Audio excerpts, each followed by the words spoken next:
Going on, guys? Beth Vandal here. Give you guys an update on what I've been doing, how everything's been going, how our tour went with Guttermouth. Go grab your coffee. I've got my matcha latte here. I'm out here at the old mill, taking a little stroll. It's a really beautiful day out today.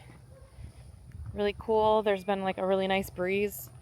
Grateful for that because it's been really hot. We're coming into summer, and it's never fun here in Florida when we have to deal with the summer heat 24/7.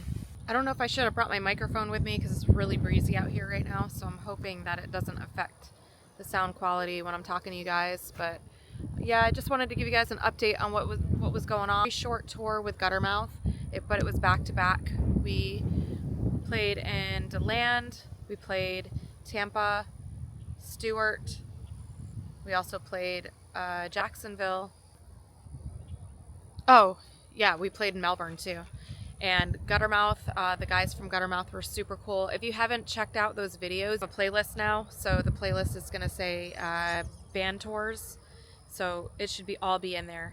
And any other shows that we have coming up, I'm going to go ahead and put them in there so you guys can check back on that. Definitely want to do it again, but a lot longer. I don't like doing short runs because I just start getting into the momentum of playing the music, doing the venues, and then it stops like so quick. And I don't know, I miss being on the road. I love traveling. I love performing in all these different places that we got to perform in. It's nice to come home, you know, like in my bed and to be able to relax and be myself, but at the same time, like being on the road and performing with bands, there's really nothing like it. A lot of people get that like when they go to a big concert, the next day they feel kind of sad or empty. I have like after tour blues. I was talking to the guys from Billy Doom. They were the openers for the whole show, and they texted me a couple days later like, we miss you guys. And I know that feeling because it's like you start getting like a family with these people, and then all of a sudden, you know, they're not there anymore. It's like, dang, you just get the momentum going and then all of a sudden it cuts off. I wanted to let you guys know that I've sent out all the t-shirt orders that have been ordered prior to the tour. It just took a little longer for me to get everything out in the mail because I was on the road. So apologize for the delay, but I'm going to update the store so you guys can just go in there and order new t-shirts or merch. This is an old shirt that I had made done. They were like female, small, medium, and large on like a different material. And I ran out of these. So right now I only have like the black t-shirts with this logo on it. But I wanted to say thank you so much for the support. The donations for my band on the road. I can't thank you enough. Like, it's not the easiest thing being an independent artist. On top of that, like we have to pay for our own gas and things like that. You get a little bit from the shows, but not nearly enough to really like be like, yeah, we made tons of money and we're able to put it into the next thing, you know. Like, that's why I do the merch, because I have to make some of that money back from travel costs and hopefully having a band fund so we can go on to the next tour. Thank you so much for all your orders that you put in, t-shirts, CDs, bracelets, stickers. We have magnets now. The hats are hand stitched. We have a new violet patch on the top, and then we hand stitched little X's on the sides so it stays on there. But like, we do a lot of DIY in this band. It feels more personal having that as opposed to just like having everything printed up big. And you know, it does take a little longer to do it, but at the same time it just feels nice to know that like a hat that I worked on, like I dyed the little patches and then gluing them on and stitching it all on there it's like more personal. So you know that like my hands were on that and working to make that hat the way it is, you know.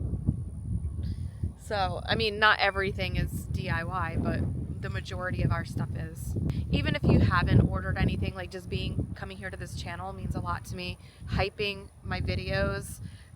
Like I said, I wasn't even sure if I was going to do videos after, you know, the passing of Adam. I was just going to kind of do a little bit here and there, but like I've really enjoyed vlogging. I love the feedback. I love the comments. You know, you guys really like make my day. I love talking to you guys on here, you girls, guys, everybody. So I just wanted to say like all the shows were successful.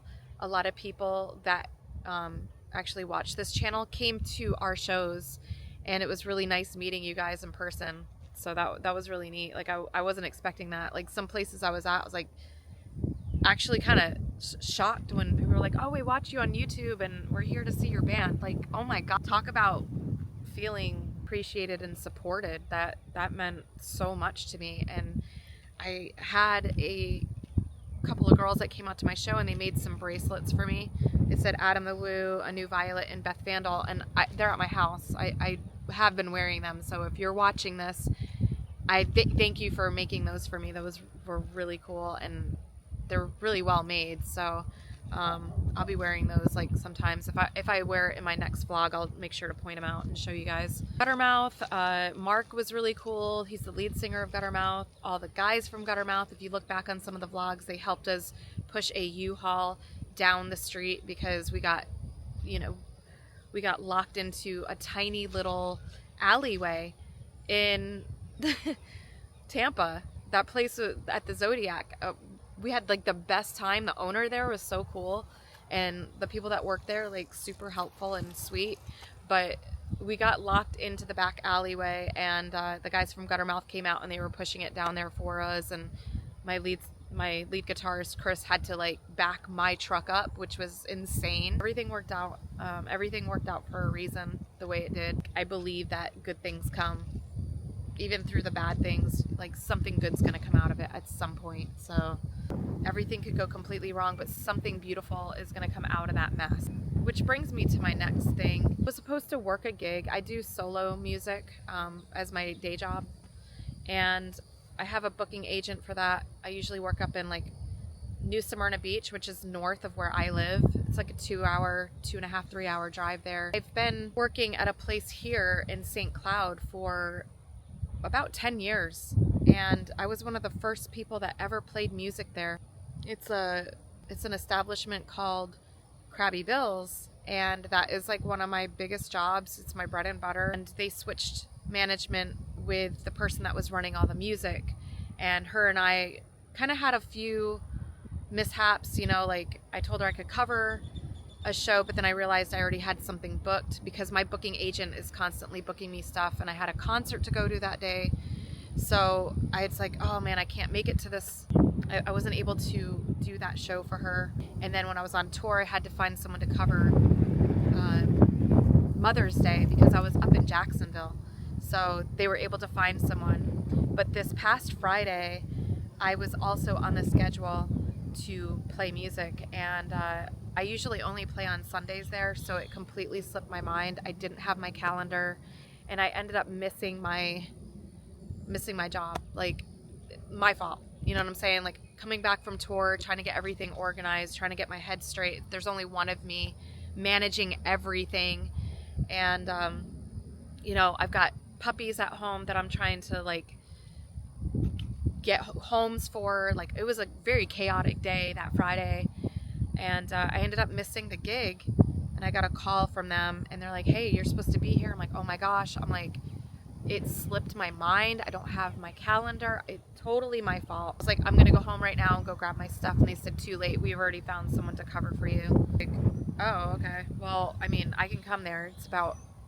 I'd been like an hour late to the gig, which I would still have made it, but I was, in transition of like driving to my house at that point. Someone to cover it, and when I got back to the house, I dug through everything. I found my calendar, and I wrote to the girl. I wrote all my to confirm all the dates that I had coming up. I'm like, hey, it's been hectic. Here's all the dates. Let me confirm them now. And I got a text back from her saying that they're going to be moving on without me. And that was like a huge shock for me because I've been playing music there longer than those managers have been working at that establishment. I have a lot of people that come out to see me. It's in town, so I don't have to travel 2-3 hours away to a gig. I felt like really angry, like pissed off, because I'm like, I made a mistake. You know what I'm saying? Like, I've been in this town for a really long time. I've made a really good name for myself as far as music and things like that. And I've been reliable in the past. I've made sure to make it to every gig. I hardly ever cancel. It's just like all these things that had been coming up lately. So yeah, she terminated me, and I'm just like, dang, bro. Like, so I didn't say anything because what am I gonna say? You know, I lost my gig. I lost one of the good gigs that I had because I missed one night.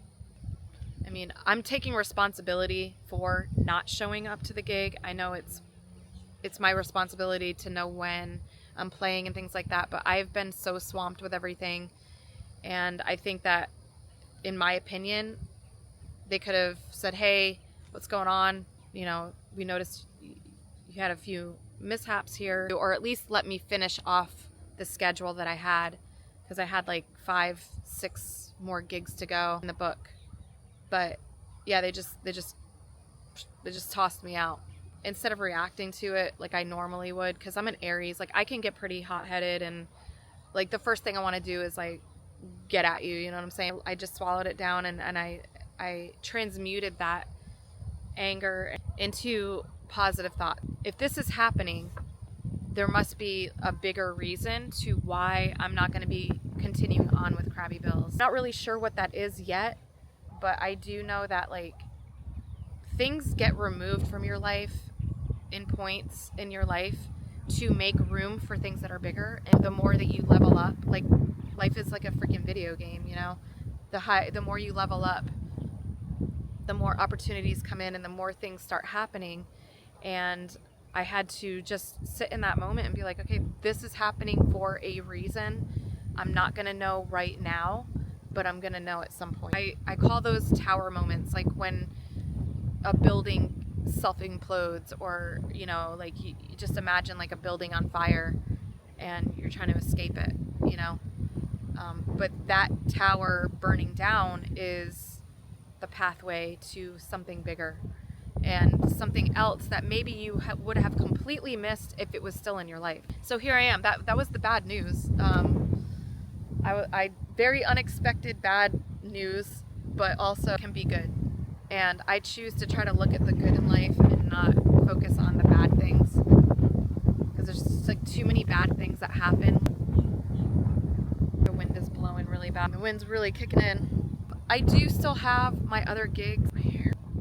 Still have my other gigs with my booking agent that I book with up in New Smyrna Beach. So, you know, he's always constantly getting me music gigs, and also he texts me every time I have a gig just to make sure that I remember that I'm playing, because it takes me 3 hours to get there. So he's like, hey, just a reminder, you're playing here, you're playing there, which really helps me. It's like management.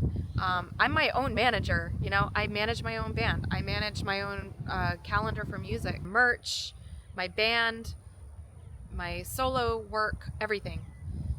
And, you know, I'm not perfect.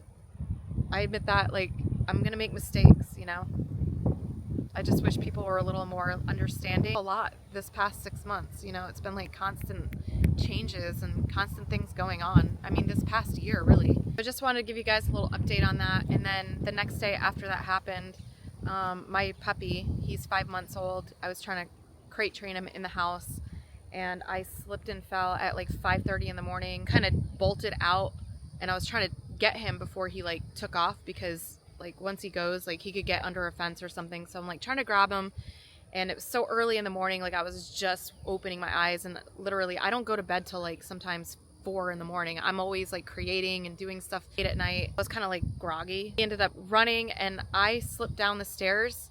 Like I slipped in my bare feet, and I fell so hard on something, and I hurt my wrist. It's black and blue now. It cut me open. Right where my old scar is. So, you know, it's healing, but it's still like black and blue. It's gonna be a very gnarly bruise. And I was so scared that it was broken, because I've got shows. I have a big festival coming up on Saturday with my band. And I'm like, dang, like I won't be able to strum my guitar. And I was freaking out. Like, if this happens, if it's broken, then I'm in trouble, you know? But my body heals very quickly. Like I can slip and fall, and then within like a day or two, my body is already healed, because I exercise, I do a lot of meditation. I make sure like my body's resilient. My immune system, my physical strength is all very important to me. I don't have insurance to go to a hospital or a doctor if something bad happens. So I'm like, okay, I need to take care of myself now. I'm like the epitome of a independent struggling artist. That's who I am. I follow my dreams, and that's what I want to do. I want to do music, and I'm an artist. That's one thing me and Adam the Woo had a lot in common. Like we would talk about it all the time. Like, how is it that like you and I are always like against the grain of like the 9 to 5? Not that there's anything wrong with doing. My soul like won't let me do a 9 to 5 until I build up some momentum in what I'm doing. You know, I was not able to do things like this years ago because I had things holding me back, and now I don't have anything stopping me from moving forward. So I have a lot more time to get things done that I've wanted to do for so many years. But that's for another, you know, that's for another day. We're not going to get into why or anything like that. And like a whole year with changes and things like that. Just glad that like I take care of myself enough to know that like if I do have a slip and fall or something like that major happens, my body's going to kick right back into gear and be like, okay, let's just heal it up and move on. And it looks so much different now today than it did yesterday. It looked like I was like, man, this is sprained, broken, something. And nope, it's just bruised and cut up. So I wanted to say thank you guys also for checking in on me. Instagram, I got a lot of messages. I posted the picture of this, and a lot of people were kind of like, oh my gosh, what happened? Somebody was like, they're supposed to have 2 fingers in the cuffs before they arrest you. So it looked like I got arrested or something. And I didn't vandalize anything enough to get arrested for it, thank goodness. I mean, that's it. I just want to give you guys like a coffee update today. Fuel your day. I just wanted to say my gratitude runs very high, and all you great people out there leaving me messages and encouraging me to keep going, like you have no idea how much that means to me. And I want you to know that now, like today, if you didn't know before, today is the day I'm telling you to your face, like, thank you. You guys are helping me. You know, this channel is building organically. I'm not spending money on like trying to get more viewers. I just want people that want to be a part of this channel to come here and watch it for themselves. And you guys are doing that, and my heart is full. Thank you so much for that. And all the support, like literally, I don't think I've thanked you guys enough. I'm pretty good at like holding back my tears and not crying and stuff, but like it makes me emotional a little bit to think that there's people out there that actually do care about this channel and what I'm doing and things like that, because I'm just a normal gal from St. Cloud that loves to play music, and I'm an artist and a little weird, you know. But that's it. There's my update for today. I want you guys to have a freaking amazing day. Oh, and the guy that started the whole "you've been vandalized" thing, he reached out to me and told, like, I remember him saying, you should say "you've been vandalized" at the end of your videos. And I was like, dang, that's such a good idea. So that's how it came about. And I just want to say thank you to you. Like, you deserve all of the credit for giving me that idea. So, you know, you're forever a part of this channel. But that's it. All right, guys, I will see you guys on the next video. I've got another show coming up next weekend. I will be vlogging that. It's a huge festival with Against All Authority, Mustard Plug, and like there's gonna be like over 3,000 people there. So I'm really excited to play that. And then I'll be back in the studio writing my next album. Like, I have time to do it now because I got fired. So I'll be in the studio just writing music and recording like I love to do. So you guys have a great one. You've been vandalized, kinda. I'll see you guys on the next video. Peace.